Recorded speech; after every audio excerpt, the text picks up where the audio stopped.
And welcome to the GEICO 15 Minutes or Less Coaches Show, brought to you by GEICO, where 15 minutes could save you 15% or more on your car insurance. Call GEICO at 1-800-947-AUTO. That's 1-800-947-AUTO or visit geico.com.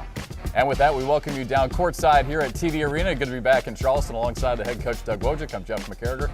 Coach, you guys wrapping up a tough stretch there. 5 games in 9 days, finally get it behind you. But a couple of tough losses there at Georgia Southern, at Davidson. Let's kind of rewind, talk about the week. At Georgia Southern, you guys are right there. You're down 44-40. You guys come up with a rebound. You probably come up. We're up 44-40. We're up 44-40. Yeah, we're up 44-40. Bad offensive game, obviously. You run in at halftime with a 7-point lead on the road. You're pretty happy, but it's 20-13. So we set basketball back a few decades there, but have a chance to win. Don't come up with a rebound. They bang a 3-point shot, only their second 3 of the game, and then we come out, run press offense. Instead of getting a foul called on Andrew Lawrence, we get a jump ball called.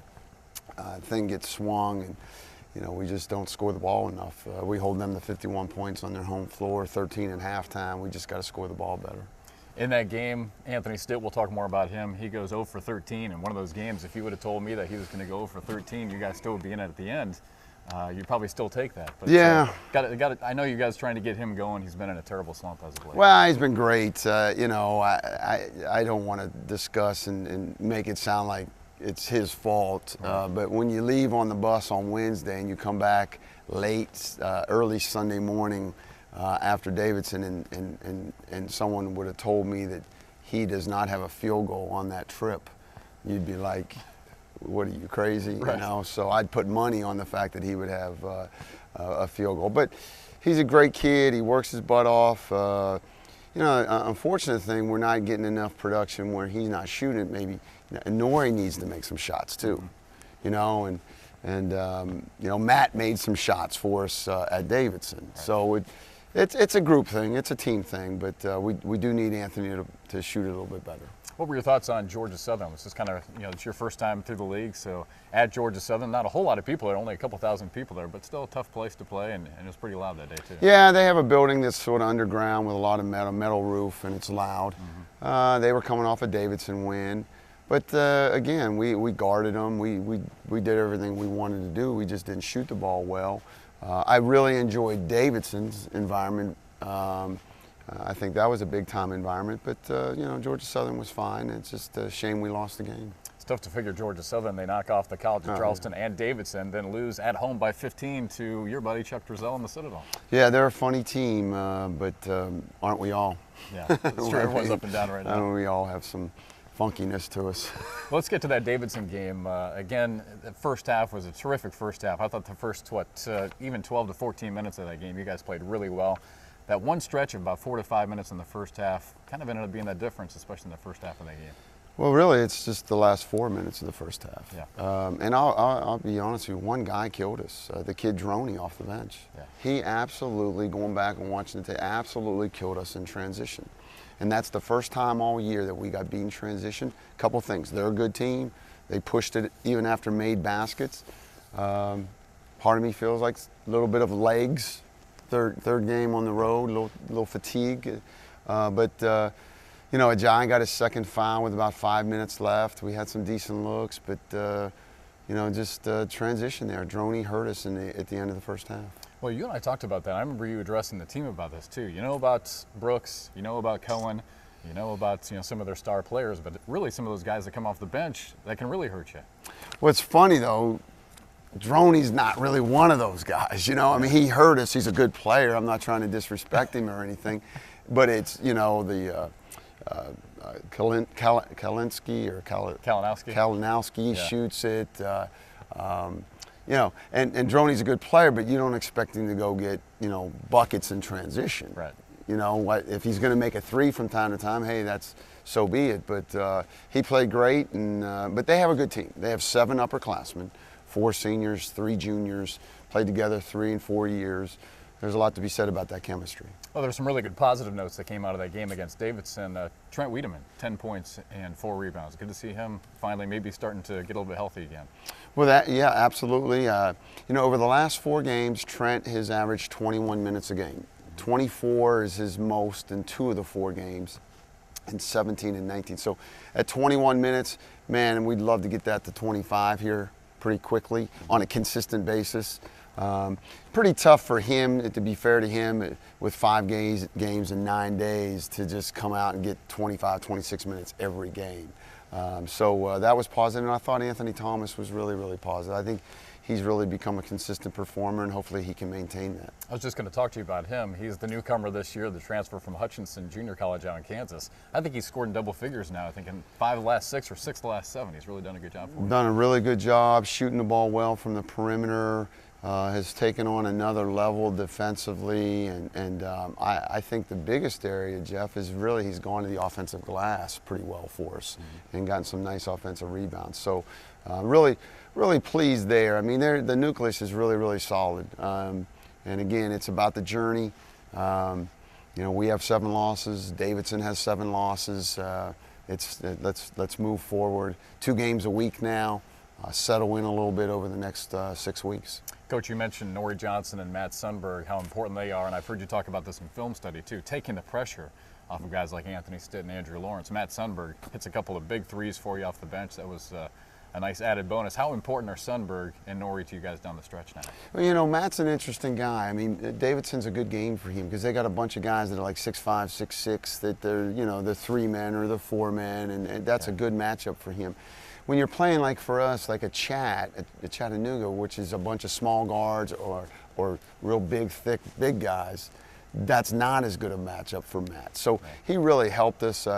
Probably kicking myself, hoping Norrie would kind of make some shots against Georgia Southern. Should Matt have played maybe some small forward that game just to make some shots against their zone and things. But really, really important because what people don't understand is Anthony Stitt's got a ton of pressure on him defensively. Right. He's always guarding the best player, perimeter player on the other team. And then there's a lot of pressure on Andrew just to handle the ball and make decisions all the time. So the more we can get out of the bench, Theo has shown some great bright spots and some very good moments. So the more we can get there, the better we're going to be as we move forward. Again, you wrap up this stretch of 5 games in 9 days. The guys still overall at 12-7, still best record overall in the conference, and 4-3 in conference play. How nice was it yesterday for the guys to finally get a full day off? Well, Sunday, they were off, and I know they were watching the football games, and they deserve it. The key thing here now is certainly preparing, but also being fresh. How can I not attribute? I mean, Anthony Stitt has played so well all year. How can I not attribute fatigue to the last 2 of the 5 games, both on the road, not making a field goal? I have to attribute some of that to fatigue, and so somehow, some way, we got to get him rested. We'll take a break. When we come back, we'll talk about the next 2 games. It's not going to get any easier. We'll have the rematch, of course, right here at TD Arena against the Citadel, and then on the road again to take on Wofford. So we'll talk about those 2. We'll also talk about Canyon Berry and David Wishon. We'll check in with those 2 guys who we'll see on the court next year as we continue here on the GEICO 15 Minutes or Less Coaches Show here on CofCsports.com. GEICO says, let's make life simpler. Look, I'm all for modern conveniences. But ask yourself, do you really need a blender with 23 buttons just to chop an onion? At GEICO, we think life should be simpler. So we make it super simple to save on car insurance. Just 1 click and you could be on your way to saving hundreds. Come on, people. Life doesn't have to be that complicated. GEICO. 15 minutes could save you 15% or more on car insurance.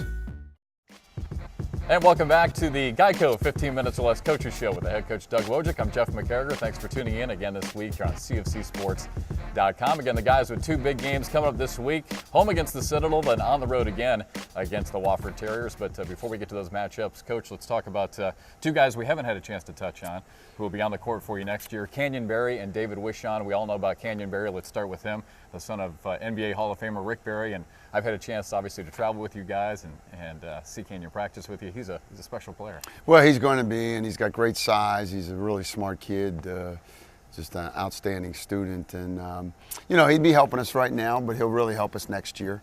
And I think he's going to be a multi-dimensional player. He can run the point for us at times. He can play either wing position, really doesn't matter. Has a really good IQ for the game and can really pass the ball. So those type of skill sets, you know, would remind me of, you know, in some ways, a lot of those kids from the Davidson team. So, you know, the better IQ, the better basketball IQ you can have with size and athleticism, and he's an athlete, makes you a better team. You know, for those who don't know, you know, the background on Canyon, because I actually asked Rick, I said, because I with you, I think he could actually help us out this year, but Rick said that all of his boys redshirted in their first year, and he really wanted Canyon to redshirt also. Well, that's what Rick wanted, and that's what Rick got, you know. So I just walked into that, you know. The two brothers played for Coach Cremens at Georgia Tech, and fortunately for us and for me and personally, is they stood by their commitment, and we've really gotten close with them. Lynn, his wife, you know, we all talk about Rick, but she's got her number retired at William and Mary. Yeah, and so kind of neat. Next year, Canyon will get to play at both. He'll play against both his parents' alma maters. We've got a contract with Miami of Florida from the ACC, where his dad played, and then certainly William and Mary in the Colonial. So it's kind of a cool thing for Canyon. You know, as far as his game goes too, he has an incredible physical ability. He actually won the slam dunk contest at the beginning of the year, but he has a great vertical. I'm not sure if he has one of the highest verticals on the team, probably pretty close. He does. And a great shot. He does, and then the ball skills, you know, which is really, really exciting. So now, think about it this way: Anthony Thomas 6'7" on the wing. I think Theo's a little bit bigger than Anthony, probably 6'7.5". Canyon 6'5" to 6'6". You've got some great size. Joe Cheeley coming in, who's a 6'2", 6'3" point guard. You got some great size and length, and we already lead the league in block shots per game. So now we'll really hopefully be able to extend our defense and certainly pressure people.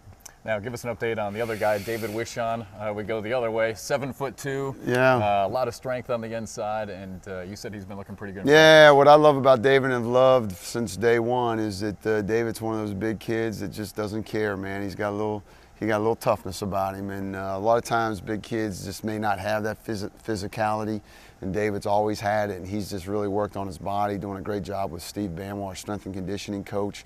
And so what that does is he's an anchor inside, and it really allows potentially Ajay and Trent to continue to develop their perimeter skills.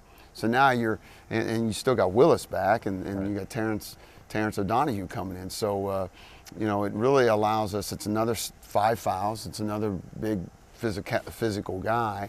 We're already right now one of the top rebounding teams in the league. I kind of continue to see that, you know, being the case. So I'm really excited. He's shown some offensive skill. He had a great practice yesterday on Monday, so I'm really proud of him. Coach, about a minute left to wrap things up. Again, home against the Citadel here on Thursday, then at Wofford. Let's start with the Citadel. It'll be a nice rematch. Kind of a quirk in the schedule where we'll see the Bulldogs for the second time in 10 days, but another chance for you to coach against one of your best friends. Yeah, I mean, they keep coming at us here, but they got a great win the other day. I mean, they had a tough outing against Davidson after our game, and you know, they're shooting the ball really, really well. Shooting it really well, and they've got a kid inside that can score it, you know, when he's down there by himself. So in the Grossell kid. So it will be a tough matchup. It's a big deal. I mean, you know, in the city, and it's a rival game, and everyone says, even our players say, Coach, it's always close with the Citadel. Yeah. So that's that, and then of course we've got to turn around and go to Wofford on Saturday, and that'll be a quick turnaround. And for me and my staff, I've said this before, it's every time we play somebody in the league for the first time, it's a new opponent for us. Yeah. Sometimes I think our kids have preconceived ideas about a team. We got to kind of nix that a little bit, and now the good thing about Wofford is that our kids have really had battles with Wofford. Wofford has been successful over the last 4 or 5 years, so it'll be a tough defensive-minded game on Saturday against Wofford. Again, the Citadel on Thursday, then on the road at Wofford on Saturday. And again, for the head coach, Doug Wojcik, I'm Jeff McCarroll. That'll wrap things up for this week's episode of the GEICO 15 Minutes or Less Coaches Show. Good luck to you guys this week. Thanks a lot. Next time, please come shaving, okay, Jeff? Yeah, all right, I'll shave next time. We'll try. Thanks for tuning in. We'll talk to you again next week here on CofCSports.com.